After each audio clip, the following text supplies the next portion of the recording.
Welcome to lesson 10.2. In this video, we will be exploring infinite geometric series. An infinite geometric series is a series in the format sum from n equals 0 to infinity of a times r to the power of n. Some examples of geometric series include this one, sum from n equals 0 to infinity of 5 times 2 to the power of n. A would be 5, r would be 2.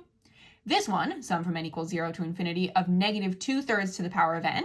In this case, a would just be 1 because we don't have anything there, and r would be negative 2/3. And even this one does not look like it's in the format of an infinite geometric series, but I'm going to show you how we can rewrite it. And a lot of this lesson is going to be manipulating series that were given into geometric series so that we can apply certain rules. For this one, we would keep the series notation on the front. And then I'm going to rip the 4 off the front. I'm going to say that's 4 times 1 over 3 to the power of n. And you might say, well, that's still not in the format of a geometric series. Let's get it that way. Now, 1 over 3 to the power of n is going to be the same thing as 1/3 to the power of n.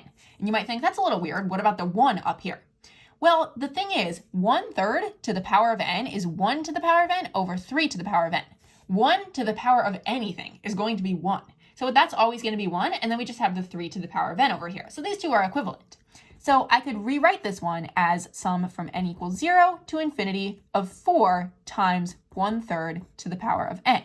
A would be 4, r would be 1/3. Here are some important things to note about geometric series. R is called the common ratio, and it's the thing that you multiply by to get to every new term. We'll take a look at that more later. This is really, really important. These two bullet points are extremely important. This is going to tell us about the convergence or divergence of a geometric series. An infinite geometric series diverges if the absolute value of r is greater than or equal to 1. An infinite geometric series converges if the absolute value of r is less than 1.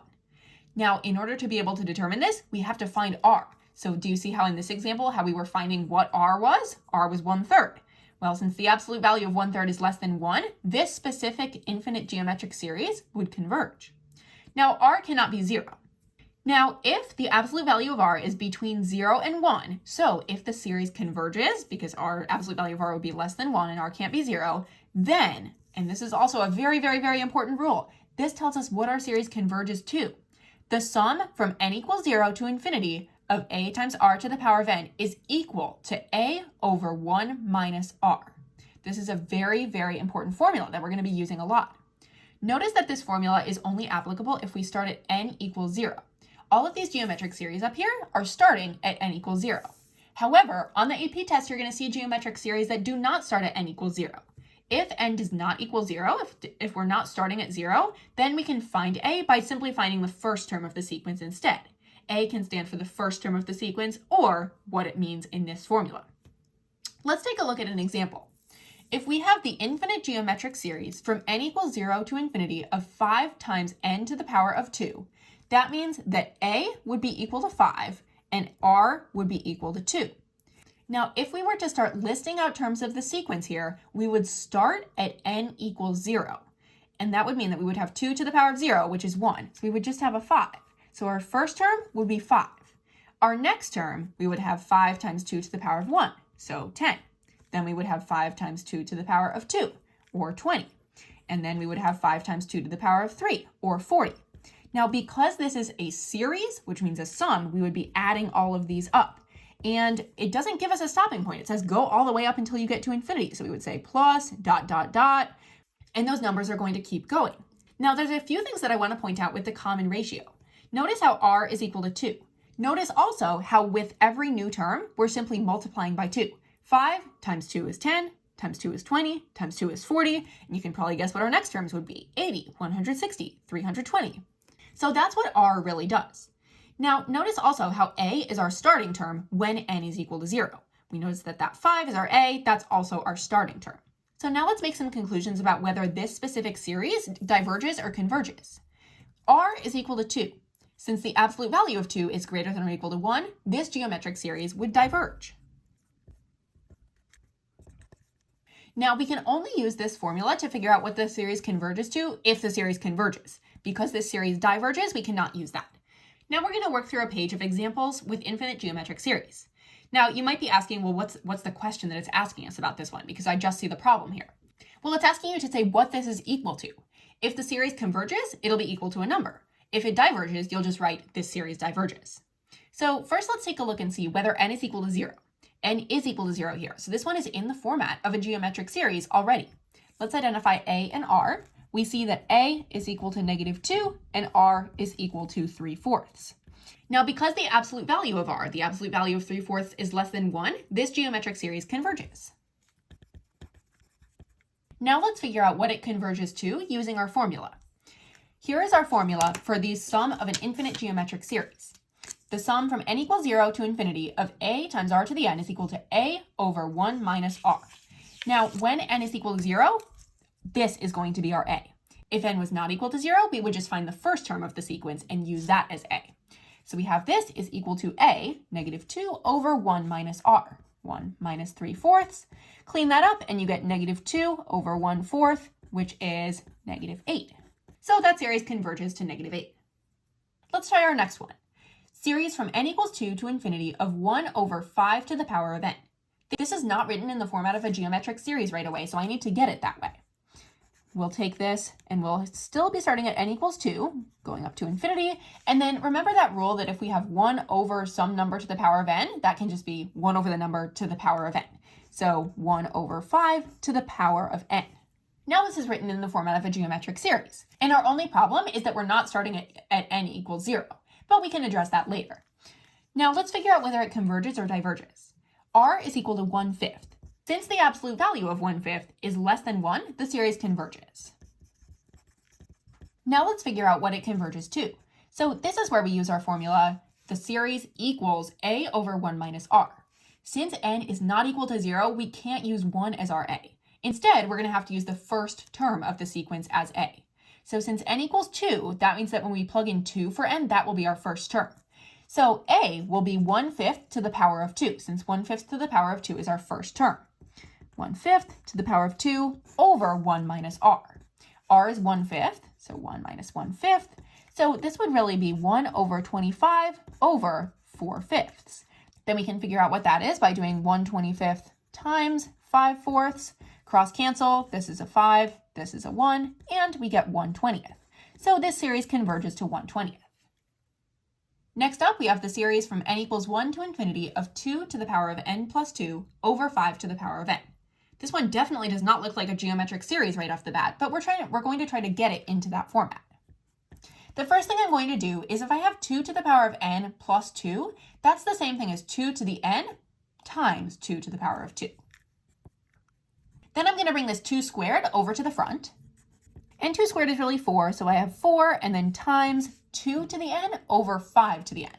2 to the n over 5 to the n is the same thing as 2/5 to the power of n. Perfect. Now we have it in the format for an infinite geometric series. The only problem is that we're not starting at n equals 0, but that's okay. When we figure out what this converges to, we'll just use the first term instead of the a term right here. Now, I know that the series converges because r is equal to 2/5, and the absolute value of 2/5 is less than 1. Now, what does this converge to?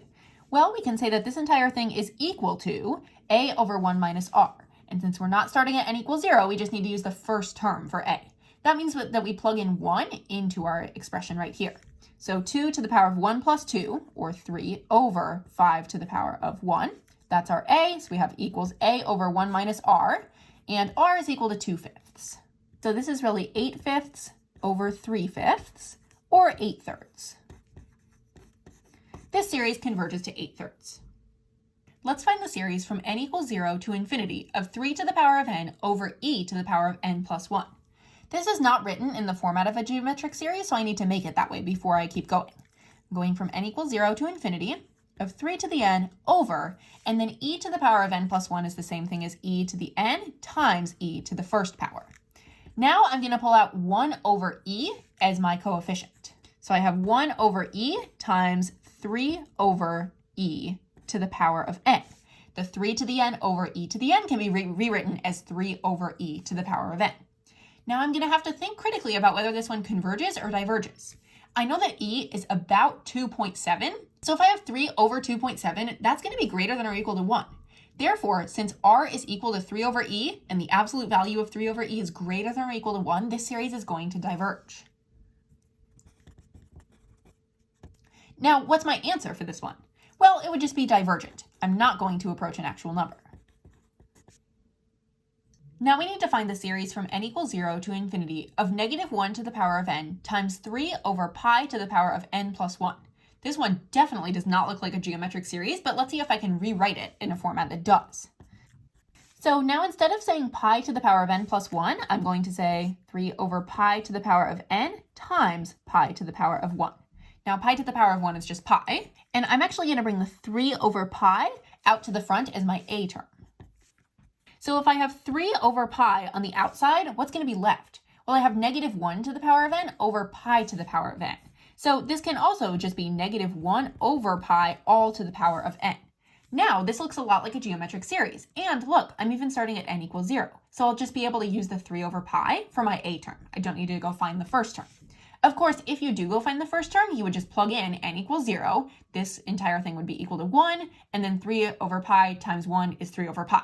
So if you want, you can just always use the rule for just a as your first term. However, first we need to indicate whether this diverges or converges. This series is going to converge because the absolute value of negative 1 over pi is less than 1. Then we can figure out what this is equal to using a over 1 minus r. A is 3 over pi, so we have 3 over pi over 1 minus negative 1 over pi, since r is negative 1 over pi. So this is really going to be 3 over pi over, and then I have 1 plus 1 over pi. I'm going to change that to pi over pi plus 1 over pi to get to a common denominator.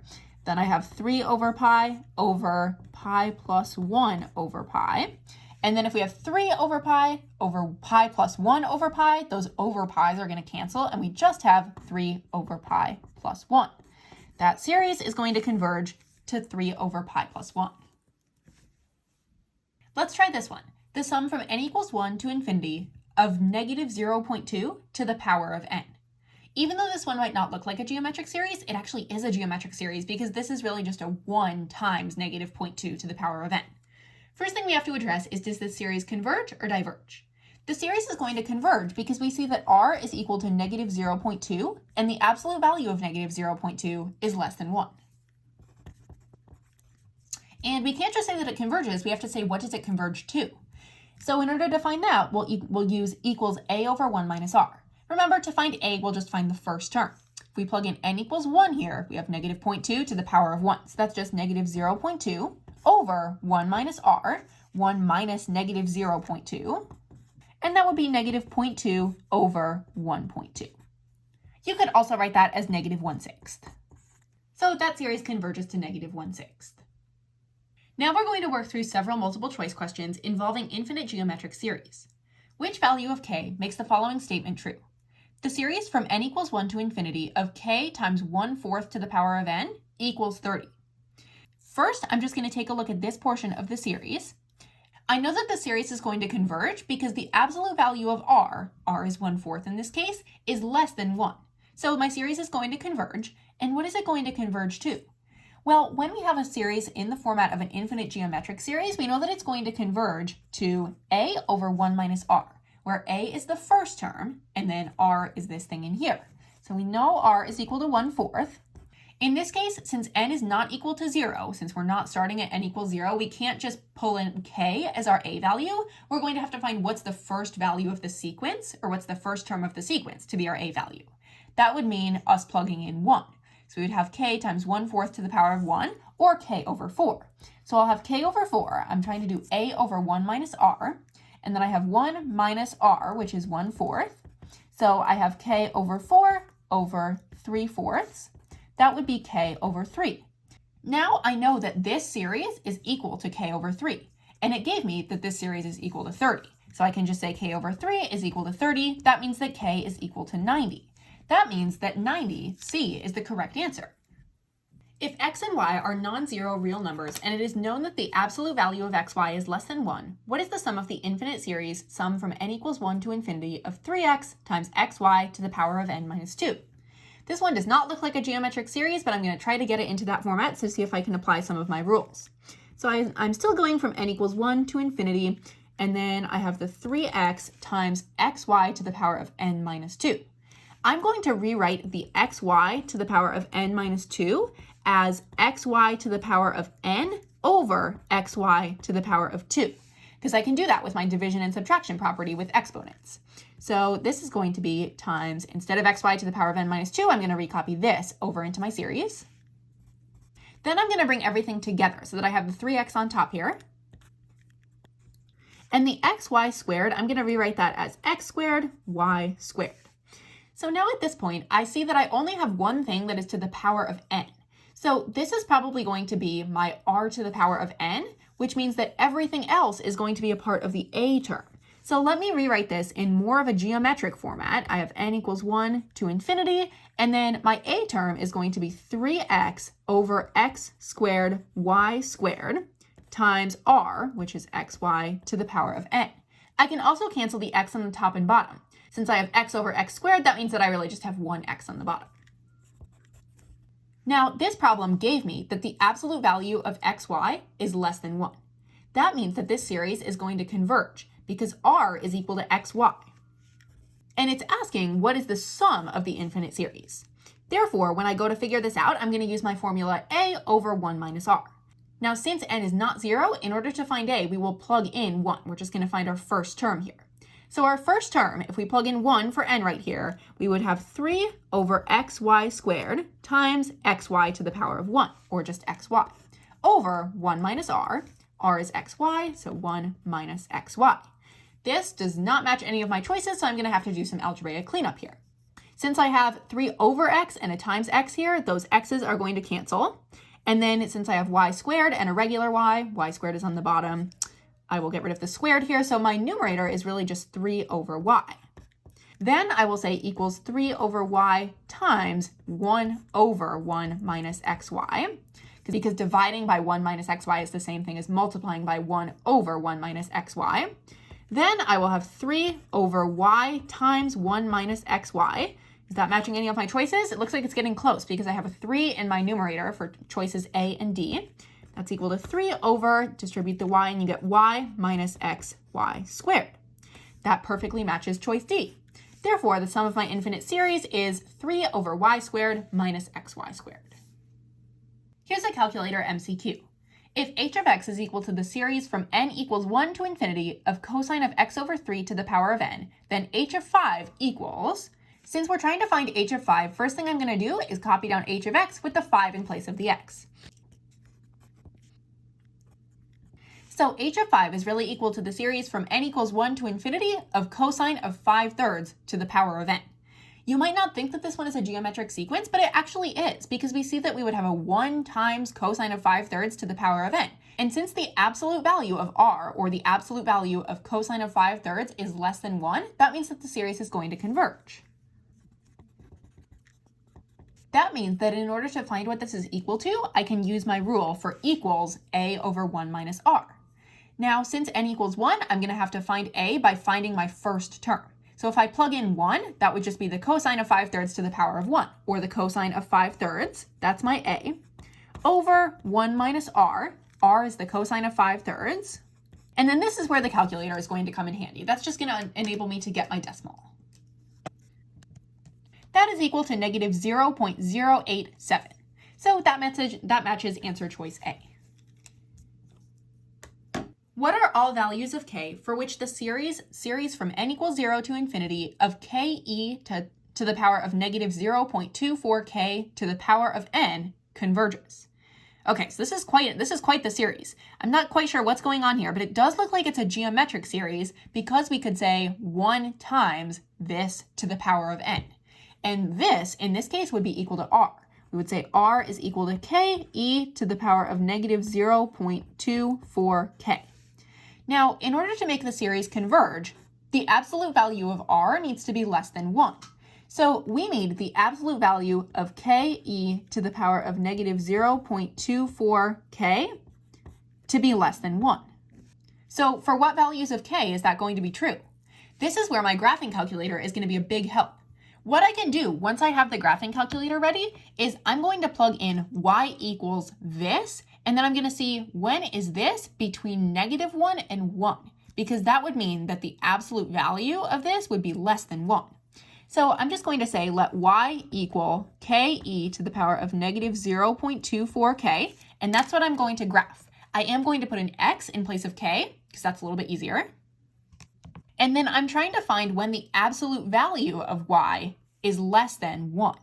So I'm going to plot y equals negative 1 and y equals 1 so that I can see all of the times when that graph is going to be between negative 1 and 1.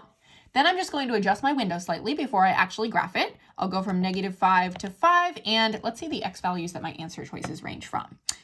Looks like it's going up to 9, so I should probably go up to 10 on my x-axis. And on the y, I only care about when it's between negative 1 and 1, so I'll go just a little bit beyond that, negative 2 and 2, so that I can see those lines as well, find those points of intersection. So my y value, or in this case my r value, since I've defined y and r as the same thing, that the absolute value of r is going to be less than 1 when it's in this range. So when my graph is between the range of positive 1 and negative 1. So it looks like I have two. I have one ranging from here to here and one ranging from here onward. And I'm actually going to zoom out a little bit more so that I can see what's happening over here on the graph. Okay, it looks like it's approaching a horizontal asymptote over there. Now I just need to find the points of intersection. So I'm going to hit second, calculate, and then number 5 for the points of intersection. First, I'm going to try to find this point of intersection right down here. And it says the intersection is happening at x equals negative 0.821. So I'm going to start writing this out in interval notation, and it's going to be in open parentheses because we can't have the number being equal to negative 1 or 1.